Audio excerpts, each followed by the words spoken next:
À l'approche du 20e anniversaire de la marche du 16 février 1992, les partis politiques et autres regroupements de la société civile ont voulu donner un cachet spécial à la journée du mardi 16 février 2010. Voilà pourquoi, à l'occasion de cette date historique, l'ensemble de forces sociales et démocratiques de notre pays ont organisé cette rencontre politique au siège de l'Union pour la démocratie et les progrès sociaux situé à la 10e rue Lumété.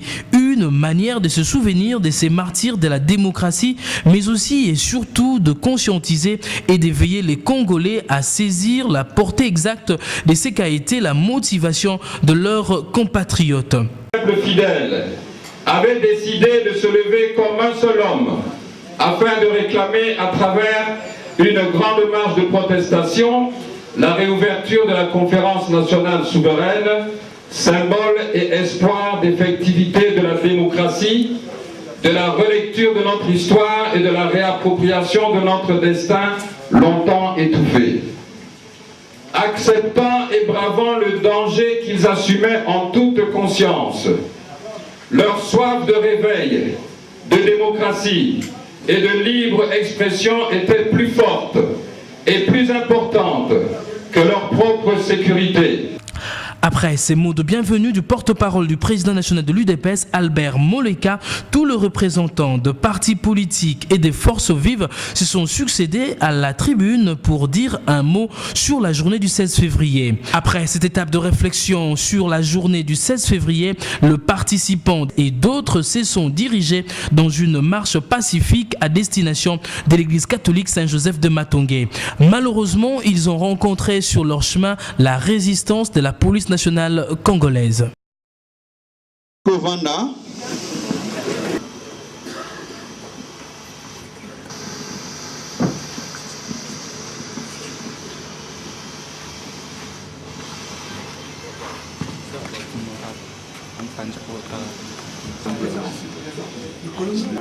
Bandeko Oyo le 16 février 1992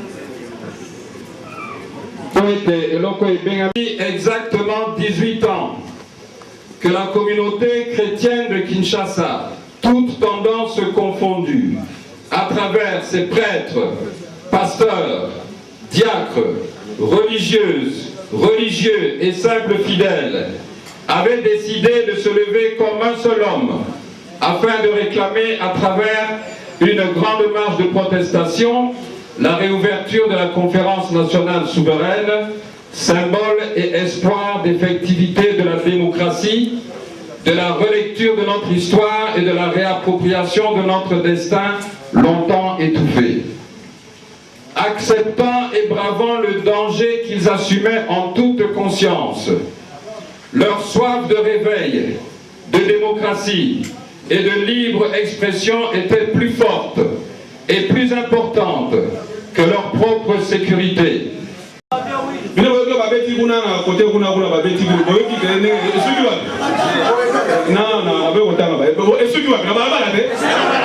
Bon, Babetina député provincial. Motabangi Samoninga, Tamu Tolonga, Tina Saint-Joseph na Makolo. Lelo yo balongoli biso na misala tokoli ba chômeur. Simoko tokozanga te. L'IDPS nous a reçus dans son siège et nous avons voulu parler d'une seule voix, d'une même voix pour l'intérêt de cette population. C'est comme ça que nous partons d'ici pour aller à l'église. Malheureusement, on n'a pas voulu permettre la marche que nous avons prévue, mais nous prévenons, nous disons à la population que nous allons encore avoir une autre marche bientôt.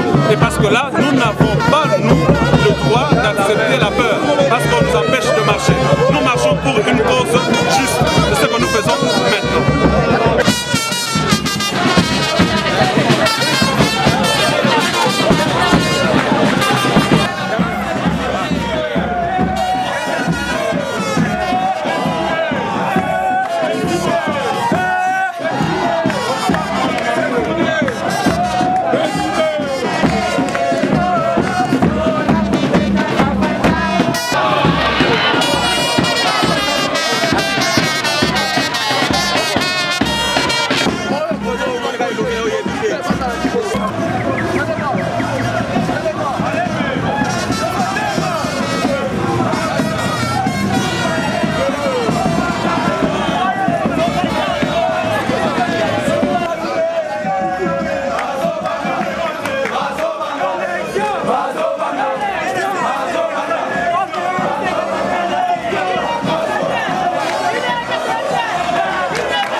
chose que nous avons vécu aujourd'hui. Pourquoi les policiers ont tiré? C'est pourquoi nous allons demander dès demain qu'il y ait une enquête pour savoir qui a donné l'ordre de tirer sur les paisibles citoyens qui marchaient paisiblement. Pourquoi on a tiré? Pourquoi on a tiré sur des gens qui marchaient paisiblement? C'est ça que nous allons demander. Et à balles réelles. Mais ce que nous constatons aujourd'hui, c'est les Congolais ont bravé la peur. Les Congolais sont passés au-delà de la peur. Malgré les tirs, les Congolais ont avancé parce que nous revendiquons une cause noble. Nous voulons nous souvenir de ceux qui sont tombés, ceux qui sont morts pour les acquis de la démocratie en 92. Mais voilà qu'aujourd'hui, les ennemis de la démocratie veulent encore réitérer la même sale besogne. C'est pourquoi nous disons non. Nous disons que voilà ce Congo. C'est le Congo d'aujourd'hui. Ce sont ces gens-là, c'est cette population qui demain ne va plus accepter. Partie du siège de l'UDPS à Limité 10e rue, la marche organisée par quelques partis politiques de l'opposition et d'autres forces sociales de notre pays a atteint son objectif malgré les refus et la résistance du pouvoir en place de voir des Congolais se souvenir de ce qui s'est passé un certain dimanche 16 février 1992.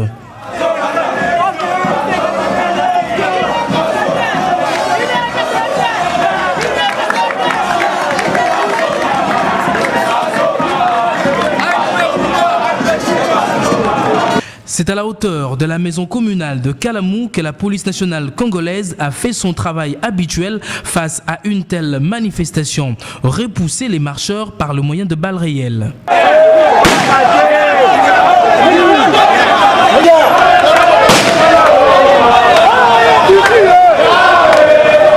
16 février 92,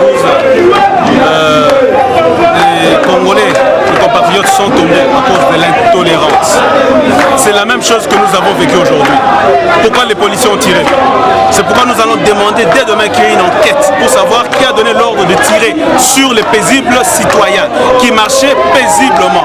Pourquoi on a tiré? Pourquoi on a tiré sur des gens qui marchaient paisiblement? C'est ça que nous allons demander. Et à balles réelles. Mais ce que nous constatons aujourd'hui, c'est les Congolais ont bravé la peur. Les Congolais sont passés au-delà de la peur. Malgré les tirs, les Congolais ont avancé parce que nous revendiquons une cause noble. Nous voulons nous souvenir de ceux qui sont tombés, ceux qui sont morts pour les acquis de la démocratie en 92. Mais voilà qu'aujourd'hui, les ennemis de la démocratie veulent encore réitérer la même sale besogne. C'est pourquoi nous disons non.